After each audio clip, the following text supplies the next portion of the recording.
Hi, everyone, and welcome to Read. Cliff Tan is the author of Feng Shui Modern. He's a Singaporean. He has 1.5 million followers on TikTok, and he advises them on everything from where to pick the perfect spot for themselves for the Christmas tree, for example, for most impact, or where they should be positioning their decorations if they're thinking of redoing their office. He's bringing Feng Shui to a modern audience. So the book that we're reading is Feng Shui Modern, and far from an exact science. Cliff, in his book, presents Feng Shui as akin to applying sense, or instincts when you're planning a space or building a home. He says every Feng Shui principle has a logical reason behind it. Welcome, Cliff. Hello, nice to meet you, Michelle. It is so great to speak with you. Now, before we talk about your very first book, I love your TikTok videos. I think it's very visual, Feng Shui, and you bring it to life really in a way that's understandable. And so it's good to see where things should go.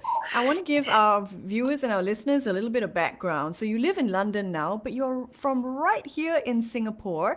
You're also an architect by training. How did you come to be interested in this whole field of Feng Shui, Cliff? So, okay, I am an architect and I've always been interested in buildings and spaces and homes and things like that, always, all my life. And I, so my grandfather practiced Feng Shui and some of my relatives practice Feng Shui. So I heard things from them. And being in Singapore, there's Feng Shui just everywhere. Everything, everywhere you look, there's something about Feng Shui. People are very superstitious and scared. And so I learned about, they gave me just bits of information and these things intrigue me. Like when I walk around town, they say, oh, you see this building is sharp, there's bad Feng Shui, and I was like, what's that, what does that mean? And that really got me very interested in learning about it, like almost like trivia, Yeah. and so that's what got me started. And as the more I learned about it, the more I realized that it's actually quite sensible. It's not just all superstition, it's about feeling right. And as I Mm. progress to become an architect, whenever I design a building or house, these things stay in the back of my head, and I just apply it like subconsciously. I never thought of it as a separate thing. I thought of it as just like, if you don't sleep with your feet towards the door, you just don't do it. Nobody does that because it just feels weird. And in a similar way, when I design my buildings, I just don't think. I just use my subconscious, and that is the feng shui. So you start the book talking about how your sister painted her home entirely in purple at the urging of a feng shui master because she thought it might improve her love life. But in fact, her luck changed, not so much for the good, for the worse. And you told her, hey, change your walls back to white, and she felt much better. But she did give up on feng shui, right? Unfortunately, she did. Yes. So it was funny. Like that was my first foray into like professional because I never, while I knew about it, I never knew anyone who actually hired like someone and did the thing. And so she did it because her life was not good. And so she read about it, hired this guy. He said that, oh, you should paint your walls purple to bring this like sweet colors into your life. And she doesn't like that color at all. She's like, ugh, why? And he said, just do it. So she did it and she hated it. Every moment, the moment the colors went on, she just hated it so much.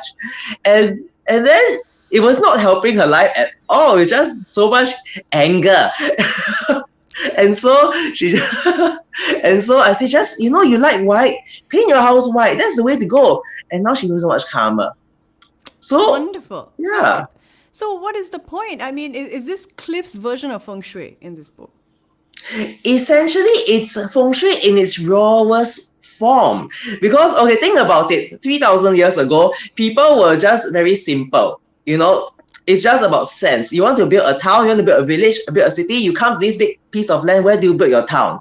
You build next to the river, you have some mountains to protect you. It's just very sensible things. And Mm-hmm. that is the art of feng shui. It's like architecture. It's nothing woohoo about it. There's a lot of sense and logic behind it. It's just that over the years of evolution and like interpretation, especially it's the interpretation that went wrong. Because feng shui is from 3,000 years ago, ancient China. And now we are in modern Singapore, modern London, modern Europe. Things are not the same, but there are attempts to interpret to match modern living, and it's doing this, and there's this there's information lost in translation, Chinese whispers. And then things become a bit weird. Nobody actually knows why. So it's about truly understanding why things are, then you can decide for yourself whether it's the right thing to do or not. Interesting, really interesting. So, you have this huge TikTok following and this brand new book. But I want to dig into your experience as an architect. And you say you almost use feng shui intuitively, or, subconsciously almost. But are there any stories from your architectural practice where you combine feng shui with architecture because your clients intentionally desire that? No, I mean I have most of my architectural career was in London. So I did projects without this feng shui being very explicit. I use it at the back of my mind, and I was doing some projects for, I don't know if I can say, I can't say. It's like a confidential big project in California, and we were doing the interiors. And wherever we designed the public spaces, I would always incorporate it in my head, but I never actually presented it that way. Okay. Okay, got But it. when so my practice evolved. Like I left the firm, the big firm, and I started my own thing called Dear Modern, and I started helping people individually in the most classical way, like traditional way. You have architect, client, blah blah. You build houses, and then that's when I started to incorporate it. But even so, most of my clients being like local Angmo, they would not appreciate it. And in fact, it just sounds weird, like, oh, you must do this because of feng shui. So I just applied for them because it's so sensible that you don't need to think about it. Like, I don't need to explain why I'm not pointing your bed to the door, right? I just do it. But it's when I changed my the way I work to give individual consultations, which is what I'm doing now since I started TikTok. Because when I started TikTok, I realized that a lot of people are very interested in feng shui, surprisingly to me. I never knew that. And they really wanted to improve their lives, but a lot of them at the same time are not rich clients. They don't own plots of land to build houses. They are like students, they are single moms, they are just family people with their homes and they don't know what to do. Or they bought their first tiny little apartment. You're not going to hire an architect if you have a bedroom in a dorm. So they needed help, and I wanted to help because it's so fun to interact with them. And so I started this bookings page. It's like architectural GP, and meet them. And that's when it became very obviously purposefully feng shui, where I looked into their rooms and say, okay, you cannot do this because of that. You cannot do that because of this. And they say, I want to find love. And I say, okay, do this and you will find love. Not really, but I will always say, like, if they want to find love, for example, I would say balance out your bed. Don't push it to the corner, because the corner means that you can only access the bed from one side. It means that you're happy alone, you're satisfied. But if you push it to the middle with two lamps, it shows balance. Or some people want to stay single. Like, do you want to find love? She say, no, no, no, no, no, no, I want to stay single. And I say, okay, then push your bed to the side because you are happy. Your bed is just a place to sleep. It's not a place to make love and celebrate. So push your bed to the side, open up the room for other things. Fascinating. Is there something wrong with me? I don't mind sleeping facing a door. In fact, I like sleeping closer to the door. Oh, you like the chi and the energy. It's fine. So I will explain, like, okay, the door presents this energy. It's like sleeping next to a highway. If you like to sleep next to a highway, Go for it. fine. But most people don't like sleeping next to a highway, and that's the general consensus. And so in a way, feng shui is like general tendencies. So it may or may not apply to you. And I always say, like, pets, they have very good sense of things, of the chi and the energy and the best place in a room, which I like to term as it's not I term it, it's a term called the command position. That means in every room there's a spot in the room that is the soundest place to be. You feel protected, you have a good view of the room, you feel comfortable that you can stay for long periods of time. That's usually further from the door and have a view of the door with a wall behind you. That is known as a command position. Oh, that's exactly where my dog would sit, in the bedroom, for sure. Yeah. Safest space. Listen, it sounds like TikTok changed your life. I mean, you had this architectural practice and, you're working with people in California, and now you're giving consultations solely through, is that what you do mainly? Or is that your side hustle? No, it became my everything. It Wow. became so everything. It's like I'm meeting people every day, back to back, back to back, back to back, and it's just bookings all the way. I did not expect this to happen. It really changed my life. And funnily enough, this happened during lockdown. Wow. This whole thing happened at in a room in Swiss Hotel when I was Mm-hmm. quarantining for 2 weeks. That's when you started your channel? When was that? 2 years ago? This December last year, 2020 December. Wow. I spent my New Year's in quarantine Oh my on the gosh. 52nd floor.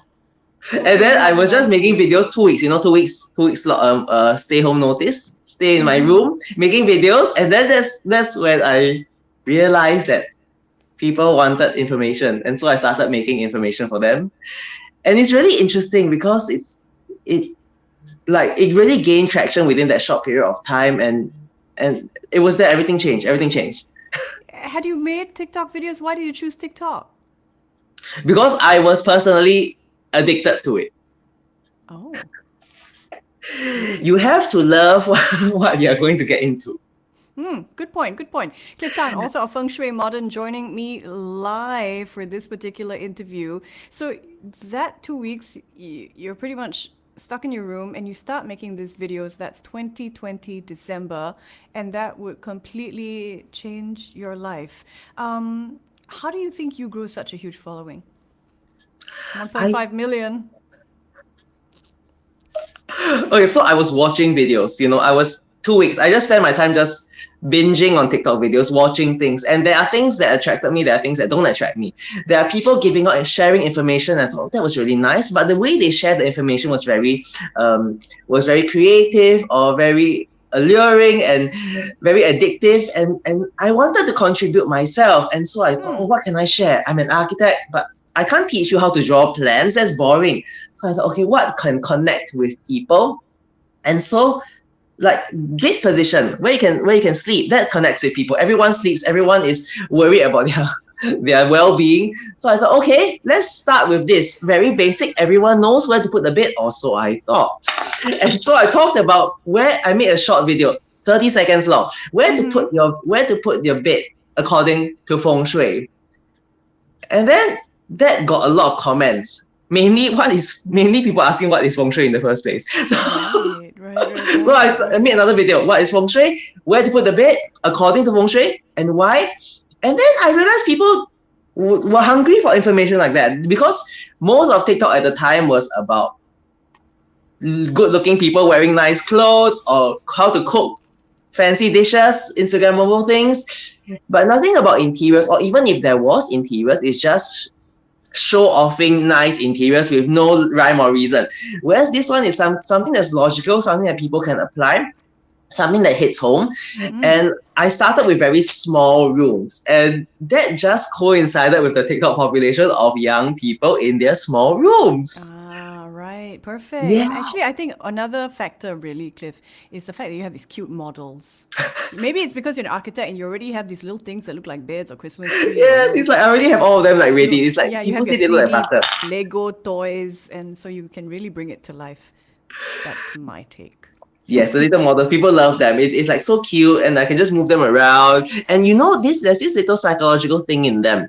They're all white and plain, so people tend to apply their own design style into it. Oh, great. Oh, Because brilliant. it doesn't prescribe any style or look. It just shows a bed and a table, and people just like, when you fall in love with a stranger, you don't actually fall in love with a stranger. You fall in love with what you think the stranger is. Really, I thought you fall in love because of the reflection of yourself in the stranger's eyes. Yeah, lah. That's why you don't know the stranger enough. So you reflect, you put yourself in, True, true. like you So a see the blank stranger as canvas. Yes, as a blank canvas. So this is a blank canvas. Like, absolutely. so if you like classical ornate furniture, you see classical ornate furniture in here. If you like modern clean lines, you see modern clean lines in here. That's why my rooms always look nice to everyone, because everyone imagines their own style inside my generic white button models. That's absolutely brilliant. Absolutely brilliant. Now, how is this book organized? Sorry? How did you decide to organize this book? Feng Shui is a huge topic, but the book is nice. It's very sleek. You feel like, oh, okay, I can manage this. You know, It's You have helpful. one That's there. it. Okay, Yeah. So how did you this organize this book? this one took me some time. So I was it was about putting myself in the reader's shoes. I was trying to think, okay, if I'm someone who has no idea what is feng shui, what do I want to read?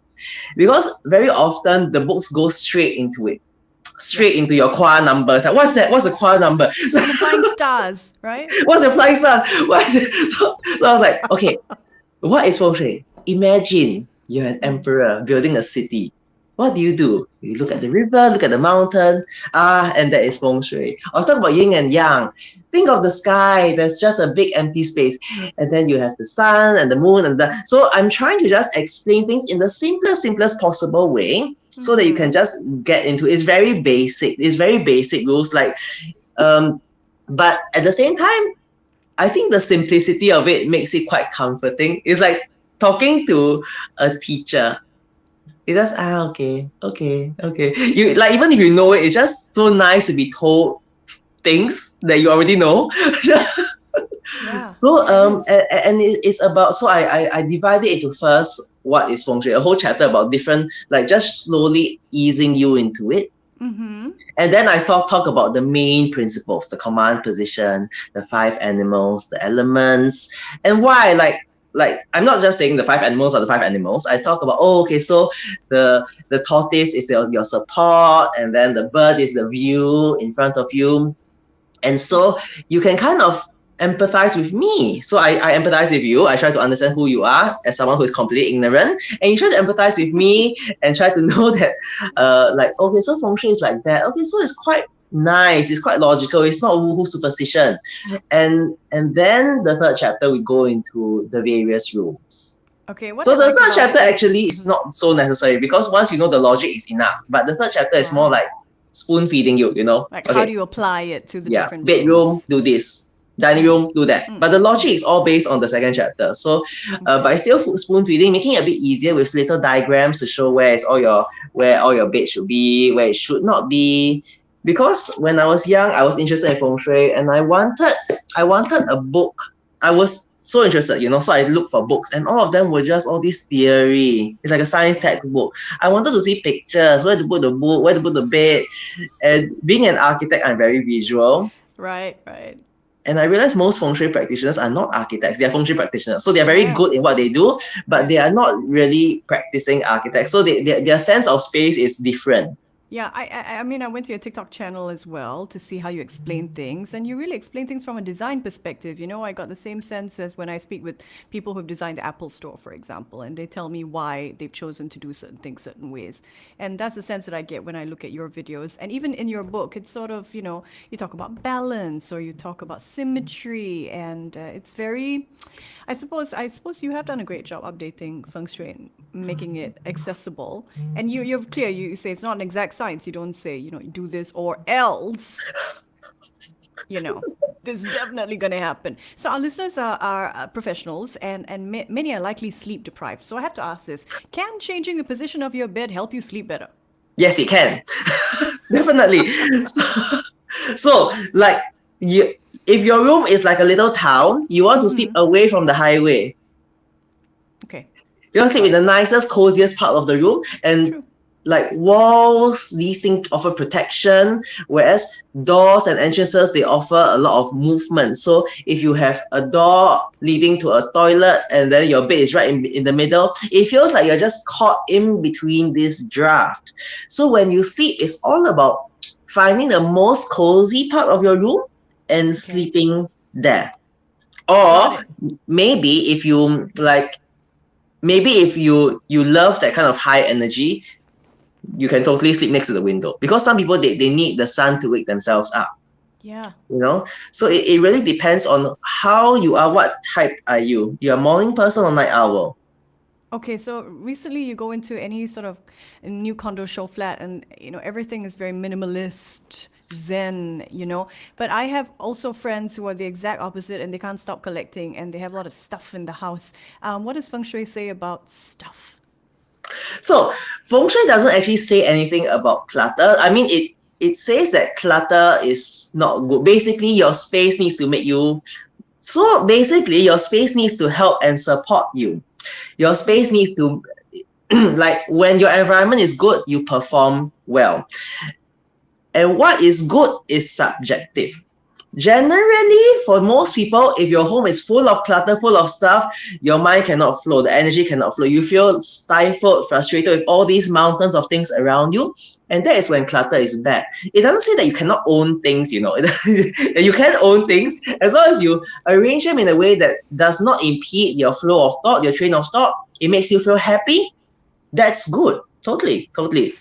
So I've even seen these new condos, and they're building things increasingly smaller and smaller, and some of the doors open in very strange ways. And you say if doors open inward, that will lead to better flow. Why is that? Okay, so the direction the door opens affects the direction the energy flows. So it depends on where the hinge is. It will kind of direct it to different angles of the room. So like when a door opens outwards, it kind of suggests that the energy is flowing out of the room rather than into the room. It's like a backflow kind of thing. So it's very subtle, but so far I've seen Singaporean homes, they still open the normal way, open inwards. It's not American style. Oh, okay, got it. But Yeah, I a lot must of people- say that yeah. show flats are guilty of like tricking people because they tend, okay, firstly they don't put doors most of the time at all. Next time look at it again, go to a show flat, you I notice will. the doors are not non-existent. Oh It makes the gosh. room feel bigger. Another thing is that they just put nice things in the small bedroom. They will put like a bed, 2 bedside tables, nothing else. They don't put practical things like a desk, Storage, storage. shelves. Yeah, all that's And missing. most of my clients, they buy new houses, the floor plan shows where the bed should be, then they're like, but I have a Peloton, I have a bike, I have a desk, I work from home, I have 3 screens, where do I put these things? Oh, that's hilarious. Yeah. So you can deal with your clutter. Clutter is not necessarily bad, but think about how it impacts you. Actually, Yes. right? Okay. Some people like water features, and you say water in the wrong space can be a destructive force. So, any tips on introducing water features in a home? So water represents, we go back in time. So Okay. long ago, when you build a city, you want to be close to water because water brings life, brings food, brings trade. So that represents money. So water represents money. But at the same time, if you have water above your roof and it leaks down, water can also destroy. Water brings life as it can destroy. So you want to put water in the right place. You can have water where you have businesses, like in your home office, but you do not want water close to where you sleep, where you're out of control. You cannot control the flow of water. So you don't want to be sleeping under a toilet. You don't want to be sleeping under a swimming pool. Gosh, I had this lady who owns a big penthouse, and she has a swimming pool above her bedroom. You know, Wow. private swimming pools. Yeah. Okay, so anyway, She sees yeah, that's actually not good. It's funny, right? It's not good. You don't want to have water above you. You want to be able to control it. It's a good thing, but it's also a dangerous thing. It's a powerful thing. So you want to have water within sight, in front of you, not behind you, not above you. So water in the office, in the living room, great. In the entrance, great. Not where you sleep, not where you are like most vulnerable. So And interesting. also water is an element, the water element. So you want to keep it away from the kitchen because there's a fire element. You want to keep the water element away from the kitchen, so no water features in the kitchen. Not really. I mean, I know you have your sink and your fridge, so you don't want it to be next to the stove because the stove represents fire. Oh, okay, got it. But then again, nowadays kitchens are becoming more and more modern. You have induction hobs. You have people that don't cook at all. So that's when interpretation can change a bit, you know? Like kitchen has always been seen as a big fire element, but for some modern professionals, they don't cook at all. They just tapao, they just buy from downstairs. Yeah. And so maybe your kitchen is not so fire as we once thought. And that's when the interpretation will start to change a bit. So interesting. So I'm from Money FM, so I have to ask the money question. If people want to up their wealth levels, what are some things they can do? Okay, Feng Shui will not make you rich. Okay, let's get that clear. Oh, no. TikTok will. Is that the answer? Oh no, so it is about creating your environment. Like so there is fate. Fate you cannot control. And then there's your personal luck, which is your own determination and hard work. And finally, there is your environment. So and that's when feng shui comes in. You want to optimize your environment so that you work best. You want to have all the things Yes. that you need, all the support that you can Yes. get. And that Okay, is so let feng me shui. rephrase that. Are there some principles in this book that can help us become more productive? Yes, exactly. We want to help you help yourself. So by following certain things, your space will feel nice and you will work better and you will be rich. Oh, okay, so do it all basically is what you're saying. Do all everything that this book maps out. Say, you mentioned that your grandfather was a feng shui master. Did he have a draft of this or? Unfortunately, no, I might burn one copy for him. I'm so sorry to hear that, but I'm just wondering whether you had to send it out to get it vetted by, feng shui eyes or. No, I did not. As I say, it's interpretive. And so I just needed to be really, really careful in everything that I say. So there's always a reason behind every point made. So I hope that's good enough to accredit itself. Wonderful, wonderful. And what are your Yes. hopes for yourself? This has just exploded, taken off. You're an influencer. It's so nice to see a Singaporean blowing up on TikTok. It's weird. Like I mean it's there's so many people who I just realized that this is a market that nobody ever knew existed. Yeah. The poor people who needs help with their rooms. Like and like I mean so many people need help. It's so moving to be talking to every one of them and they really they are really very honest. They tell you everything about themselves because I need to know everything about you before we can help you. I ask you, you have a boyfriend, you have a girlfriend? So they really pour everything about themselves and I talk to them and then we help with their space because it's not just about moving furniture around. Otherwise, otherwise there's a one size fits all. Once I fix one room, I fix every room. No, everyone uses their space differently, and so there's this very big untapped market of people who need help. And my dream is to somehow get to them. But just one person a bit difficult. I still don't know how I'll do it. Well, we wish you all the best along the way, Cliff. It's a great pleasure speaking with you. Thanks for taking us through the pages of your book. Money FM